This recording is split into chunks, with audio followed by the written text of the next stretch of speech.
I'm Papaglop, and I made this Trailblazer from Star Wars Outlaws. It's over 5,000 pieces. It has the whole detailed interior. So the main part I did as the first trailer came out on YouTube. And then I played the game a lot and went inside and outside and find a way to climb on the ship to really look at everything and look at all the different pieces and details. So yeah, it can be opened to show the interior. Yeah, and you said this is based from a video game? Yeah, okay. Star Wars Outlaws that came out last year. Sadly, that game didn't have the reception it deserved. It's a really cool game. You have that little spider bike that you can use to roam everywhere on the planets. There are toilets here. You have a couple of bedrooms, and you can just remove that big part here to see the rest. So there's a really asymmetric cockpit with that's where you drive, and that's the living room and the kitchen and the bedrooms that are here. Like in the game, I tried to stay as close as possible at what is in the game. And one of my fans in Holland, he made a tour of it, rendering. And people are asking, oh, how did you put the camera in there? And I'm saying, no, it's not a camera, it's a render. But it's so well done, and the lighting and everything is really cool, so it shows. And it's an 8K video, wow. And it's a 360 video. So you can move your mouse to look at the ceiling and the floor and everything. It's really cool. And then the color scheme is unique with kind of the blue and white all throughout that. Yeah. And the fun part is that in the game, the more you unlock stuff, the more you can change the skin. So a lot of people, they contact me saying, oh, could you do that skin instead? So the black and gold or the black and red. I'm like, oh, that's a lot of work, and not all the pieces are going to be available to do that. So I let just people buy the instruction and make what they want with it and create another color. I've already seen a black version of it from someone, I think he's in France. But yeah, the more you play, the more you unlock stuff in there. And also when you get the ship at the very beginning, it's all rusty and dusty and all messed up. And the more you play, the more it gets comfortable with little cushions, little carpets and plants and everything. So you see the evolution of the inside during the game. That's a really cool feature. And there's another feature that I find really cool with that ship is the way the motors are rotating. It can seem like a gadget, but when you play, sometimes you don't really know how fast I'm going. But here, it's really the angle of your reactors. If they're vertical, it means it's your stop, full stop. And when they're horizontal, it means your full speed. So you don't need a UI or a button or something to indicate your speed. You just look at the reactor. So I did that. That's one of the cool features also of that chip is the ability to, I can turn it like that, to articulate. And that was not easy to do, that part. But I really wanted that feature in it. Do you have the minifigs with it too? Yeah, so I made a quick, what's the name for that?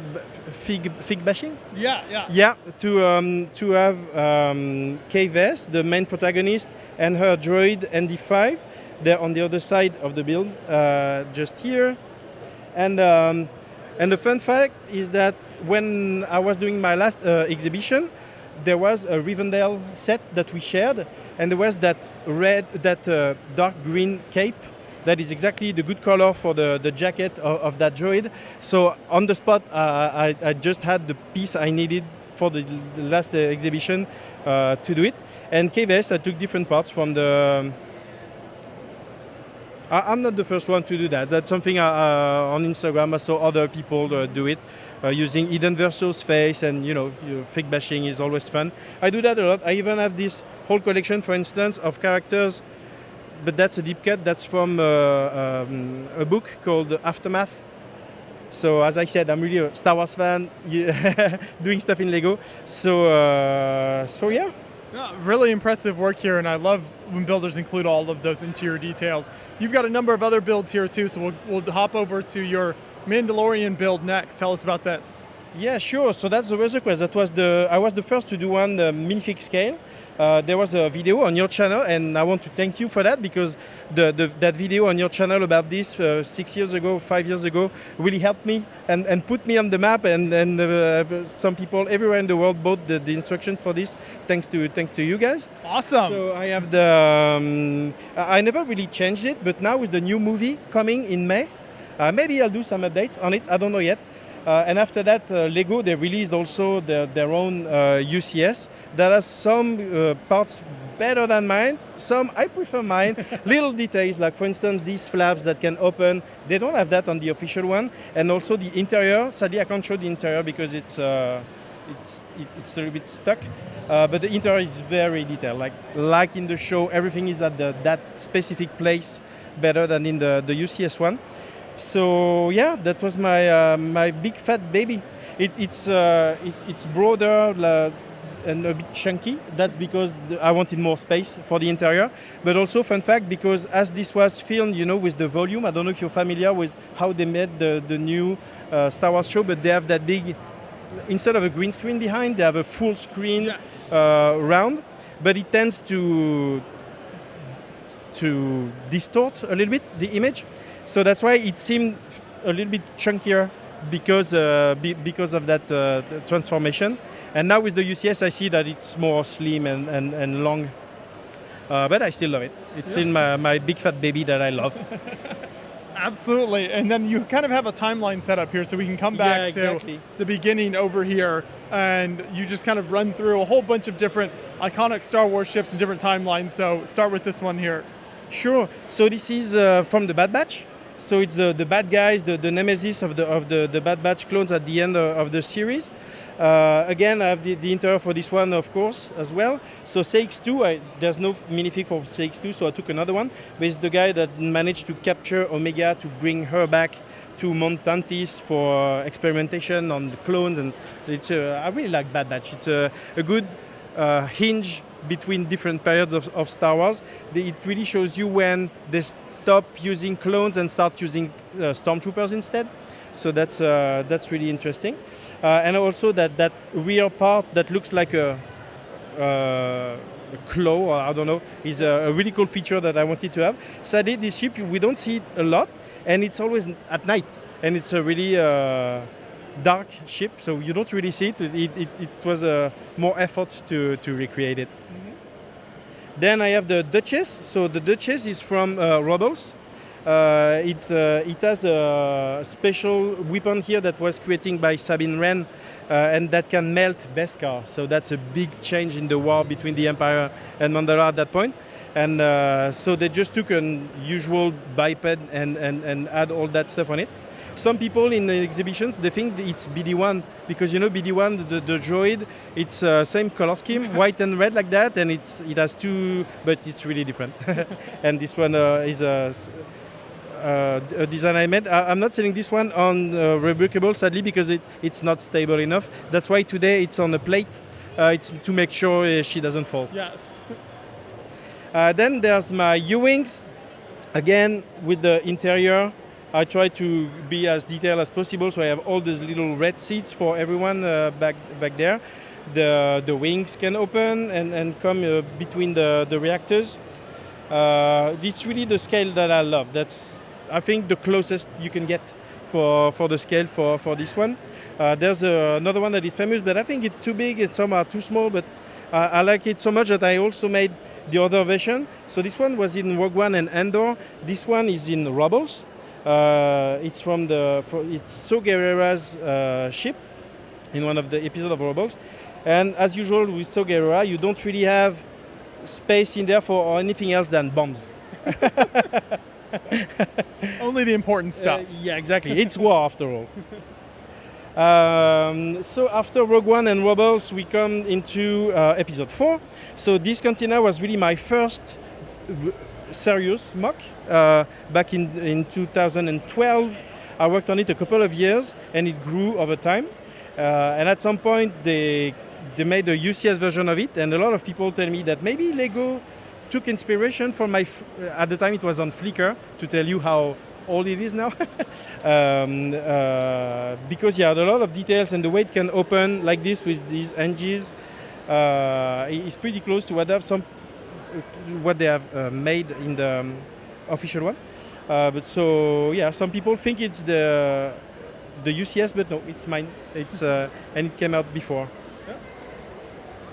Then into Empire Strikes Back, Shade Generator, iconic display. It's the only one where I'm not sure it's minifig scale because we have no idea of the scale of this. Because at no point we see another vehicle or person near it, so it's hard to say. And this year it's not happening, but sometimes in these exhibitions I have someone with an AT-AT somewhere, and usually they point it at the shield generator for the joke, but not this year. Then still in the Empire Strikes Back, there's my carbonite chamber. It has lights in there, orange lights. So that's something you can see when it's dark, but here with the light you can't really see the difference. We had that VIP, I don't know if you have images of the VIP night from Friday, but it's really better. I think the next time what I want is some kind of steam, smoke coming out. Smoke, yeah, coming out to have even more of the ambience of it. Then this is a concept I came up with 2 years ago now. I call them star crates because it's crates that you can stack. I was seeing a lot of people asking how to display their minifigs. Some were buying shelves or sorry for my English. Like, display cases and stuff? Things like that. But I wanted really the figurines to be in their natural habitat. So I started creating all these little modular scenes to put minifigs in. And so you can stack them and do whatever you want with it. A full wall if you want. It's the size of a brick. So here I display them today in chronological order, starting from episode 1 here. And each layer is from different episodes and things like that. So a lot of little details. Some are more simple than others. This one with Anakin, the fun fact is that, as you know, reddish brown is very brittle. And as I was building this one, I broke Anakin's arm. And my first reflex was, oh no. And then my second reflex was, oh yes. Because it was perfect for the occasion. And then all the rest is from the seasons of Mandalorian, season 1 to 3. The different vehicles and creatures, some minifigs also I did. There's this Mudhorn.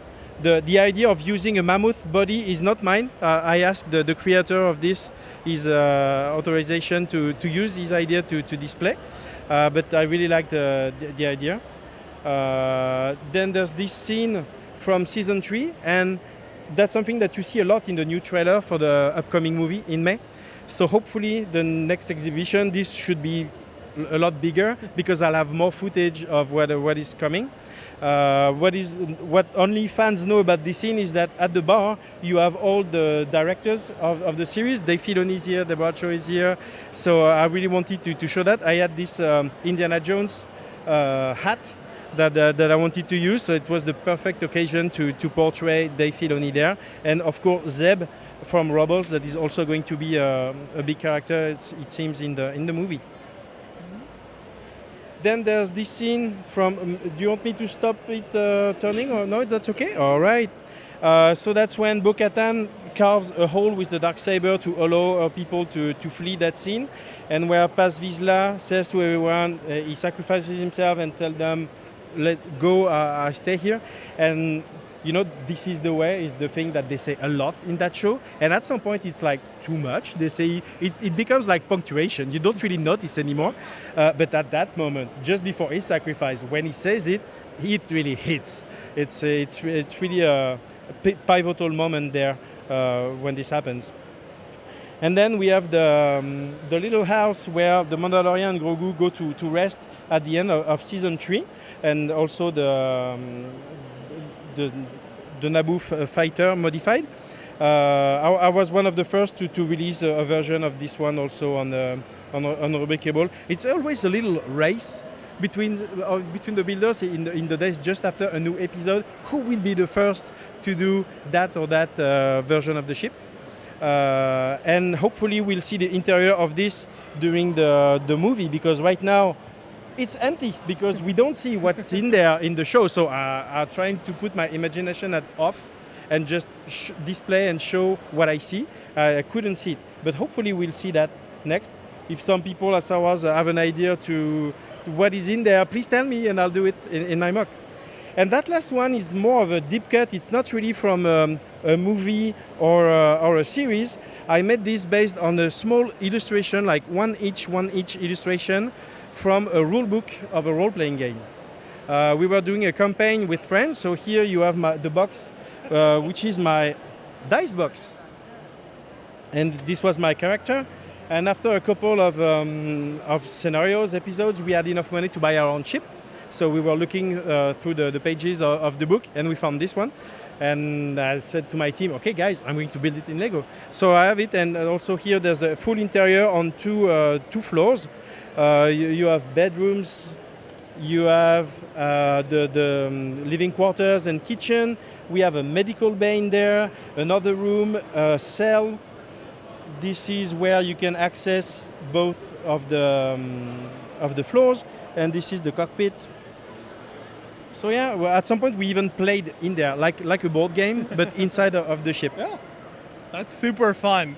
All of these builds are amazing here, so thank you so much for bringing all these out to the show and for taking us through them. For people who want to see more of your work online, where can they find that? I'm on Instagram, on Facebook, and on Rubricable. Okay. So Papaglop.